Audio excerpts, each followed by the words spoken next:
সবাইকে ওয়েলকাম করছি মার্চ ডিলেটে। আজ আমি এগ চিলি রান্নার রেসিপিটি শেয়ার করব। আশা করি সবার ভালো লাগবে। ভালো লাগলে লাইক, কমেন্ট এবং শেয়ার করবেন। সাথে থাকবেন পুরো ভিডিওটি দেখার জন্য। প্রতিদিনের রান্নার চেয়ে একটু বিনোদনময় রান্না খেতে খুবই ভালো লাগে। পোলাওয়ের সাথে তো এই রেসিপিটি খুবই ভালো লাগবে। আমি এর জন্য প্রথমে নিয়ে নিলাম সিদ্ধ ডিম। আমি এখানে 4টা ডিম ব্যবহার করেছি। আমি ডিমগুলোকে 4 টুকরো করে কেটে নেব। আমি ছুরির সাহায্যে প্রত্যেকটা ডিম 4টা টুকরো করে কেটে নিচ্ছি।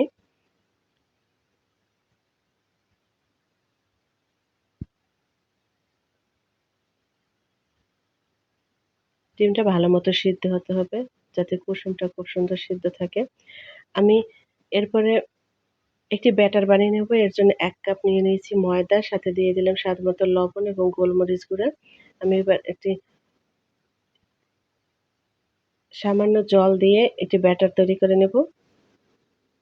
বারে বারে জল দিয়ে আমি ঠিক ঘন ব্যাটার তৈরি করে নিচ্ছি।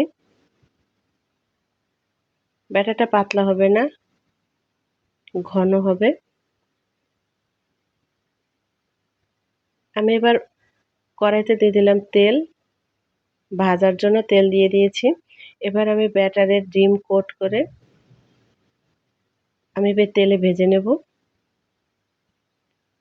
প্রত্যেকটা ডিমের টুকরো আমি ব্যাটারে চুবিয়ে তেলে ছেড়ে দিচ্ছি। এভাবে সবগুলো টুকরো আমি দিয়ে দিচ্ছি।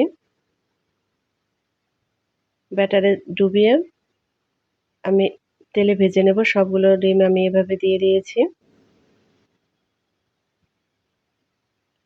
ডিমগুলো লেগে যাবে, কিন্তু নামানোর পরে আবার ছেড়ে যাবে।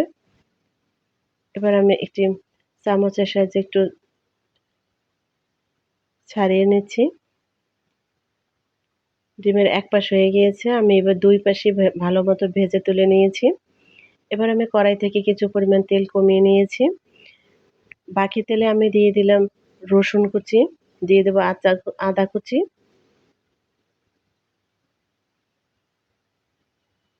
এবার সামান্য ভেজে নেব। এবার দিয়ে দেবো কিউব করে কেটে রাখা পেঁয়াজ। চাইনিজ রান্নায় সাধারণত কিউব করে পেঁয়াজ ব্যবহার করলে দেখতে খুবই ভালো লাগে। এবার আমি দিয়ে দিলাম ক্যাপসিকাম। আমি টুকরো করে নিয়েছি ক্যাপসিকাম, 2 পদের ক্যাপসিকাম ব্যবহার করেছি। 2 কালার, হলুদ এবং লাল, দেখতে খুবই কালারফুল হবে। এবার দিয়ে দিলাম কাঁচামরিচ কুচি, নেড়ে চেড়ে সামান্য ভেজে নিচ্ছি।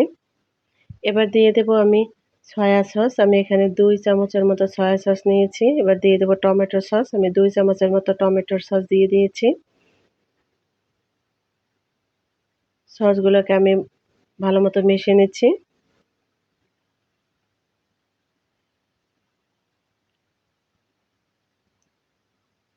কিছুক্ষণ নেড়ে চেড়ে রান্না করে নিচ্ছি। এরপরে আমি দিয়ে দেব ভেজে রাখা ডিমগুলো। ভেজে রাখা ডিমগুলো দিয়ে আলতো হাতে নেড়ে নিতে হবে। এবার আমি দিয়ে দিচ্ছি স্বাদ মতো লবণ। এখানে লবণটা ঠিক মতো ব্যবহার করতে হবে, যাতে আমি সয়া সস দিয়েছি সেখানেও আমি লবণ থাকবে। এ কারণে লবণটা একটু আন্দাজ মতো ব্যবহার করতে হবে। এরপর দিয়ে দিলাম মরিচের গুঁড়া, দিয়ে ভালো মতো মিশিয়ে নিচ্ছি।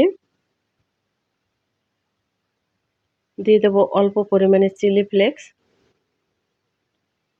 এবার একটু হালকা ভাবে নেড়ে চেড়ে মিশিয়ে নিচ্ছি। এবার সামান্য পরিমাণে জল দিয়ে দেবো, যাতে সবগুলো উপাদান পুড়ে না যায়।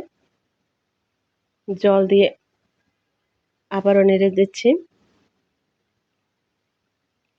এবার আমি একটি বাটিতে 2 চামচের পরিমাণ কর্নফ্লাওয়ার নিয়ে নিয়েছি। 2 চামচের মতো কর্নফ্লাওয়ার নিয়ে নিয়েছি এবং কর্নফ্লাওয়ার সামান্য জল দিয়ে আমি গুলে নেব। ভালো মতো গুলে নিয়ে আমি দিয়ে দেব। একটি চামচের সাহায্যে গুলে নিয়েছি। এবার আমি দিয়ে দিচ্ছি। এবার কর্নফ্লাওয়ার দেওয়ার পরে আমি সামান্য নেড়ে চেড়ে দেব। এখন কিছুক্ষণ জাল হওয়ার পরে ঘন হয়ে আসবে, গ্রেভিটা ঘন হয়ে যাবে। এবার দিয়ে দিলাম গোলমরিচ গুঁড়া দিলে খুব সুন্দর একটা ফ্লেভার আসবে। এবং এবার দিয়ে দিয়েছি ধনেপাতা কুচি, নামানোর আগে ধনেপাতা কুচি দিয়ে দিলাম। এবার কিছুক্ষণ নেড়েচেড়ে মিশিয়ে নেব।